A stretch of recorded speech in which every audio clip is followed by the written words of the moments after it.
Everyone, आपका स्वागत है तूफान 3.0 बैच में। मैं हूं रमेश और आज हम पढ़ने वाले हैं प्रकाश परावर्तन एवं अपवर्तन, जो पहले से कंटिन्यू चल रहा था। हर बार की तरह बड़े चैप्टर को छोटे छोटे टॉपिक्स में डिवाइड किया गया था। ये छोटे छोटे टॉपिक्स हमने कवर कर लिए थे, ये भी कर लिया। जहां तक हमने कवर कर लिया था, इसके आगे आज हम अवतल लेंस के बारे में पूरी जानकारी लेंगे।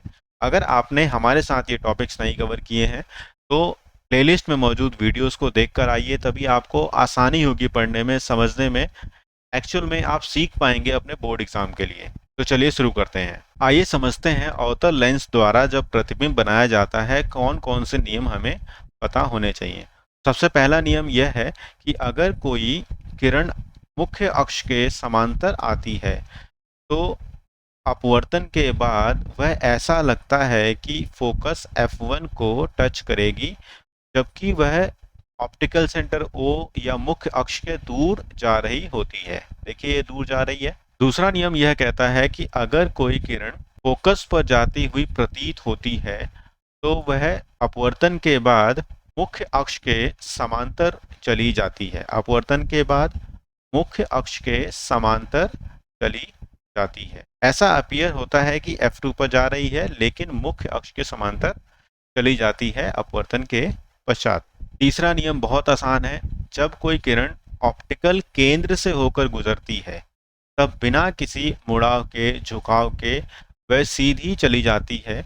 अब समझते हैं अवतल लेंस द्वारा निर्मित प्रतिबिंब के आरेख बनाते वक्त हमें कौन कौन सी पोजीशंस का ध्यान रखना होगा। सबसे पहली पोजीशन है इन्फिनिटी, यानी अनंत पर। ऑब्जेक्ट अनंत पर हो सकता है, बिंब अनंत पर हो सकता है, और दूसरा कहीं भी इस लेंस के सामने कहीं भी प्रेजेंट होगा। तो पहला तो ये हो गया, और दूसरा इसके आगे कहीं भी जहां से दूरी मापी जा सके। अब बनाते हैं इनके प्रतिबिंब बनाने के आरेख। जैसा कि पहले मैंने आपको बताया, वस्तु अनंत पर है।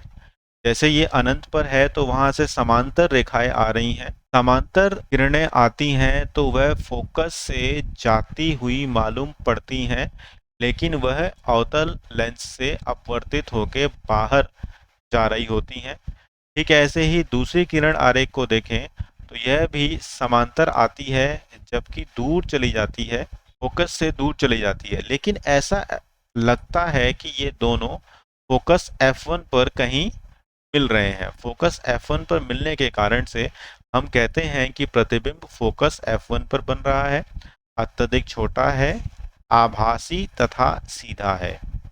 दूसरा किरण आरेख ये है कि वस्तु कहीं पर भी रखी हो, उसका जो इमेज है वह कहाँ बनता है। तो वस्तु मान लीजिए F1 और 2F1 के बीच में रखी है, तो समांतर किरणें जब जाती हैं तो वह दूर चली जाती हैं और ऐसा लगता है कि F1 को मिलेंगी। ठीक ऐसे ही दूसरी किरण तीसरे नियम के हिसाब से ऑप्टिकल केंद्र से डायरेक्टली चली जाती है, इसमें कोई मुड़ाव या झुकाव नहीं होता, लेकिन ऐसा लगता है कि यह दोनों यहाँ पर मिल रही हैं। यहाँ पर मिलने का मतलब F1 और O के बीच में कहीं पर मिल रही हैं। आप देखेंगे तो आपको मालूम पड़ेगा कि हमारा जो बिंब है वह ये साइज का है और प्रतिबिंब इतना छोटा बन रहा है। तो यहाँ पर छोटा बन रहा है, सीधा बन रहा है। आभासी इसलिए क्योंकि मूल रूप से देखा जाए तो किरणें आपस में मिल नहीं रही हैं, ऐसा लगता है कि यहाँ मिल रही हैं, इसलिए इसे स्क्रीन पर नहीं उतारा जा सकता, इसलिए आभासी प्रतिबिंब है। अभी जो भी मैंने आपको किरण आरेख सिखाए उसकी समरी यहाँ पर दे रखी है। यह NCERT 9.2 सारणी से लिया गया है।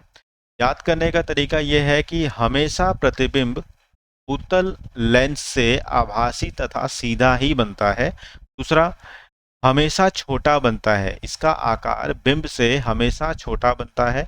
तो ये दो चीजें आपको अच्छे से याद हो जाएंगी, और बाकी मैंने आपको पहले ही बताया कि बिंब अनंत पर हो सकता है या फिर अनंत और ध्रुव P के बीच में कहीं भी हो सकता है। तो आपको याद करने में आसानी होगी। उम्मीद करता हूँ कि आप हमारे साथ अच्छे से पढ़ाई कर रहे हैं। अपने दोस्तों को बताइए कि हम यहाँ बहुत अच्छे से पढ़ाई कर रहे हैं। चैनल को सब्सक्राइब करिए, वीडियो को लाइक करिए, शेयर करिए अपने क्लास ग्रुप में। Thank you.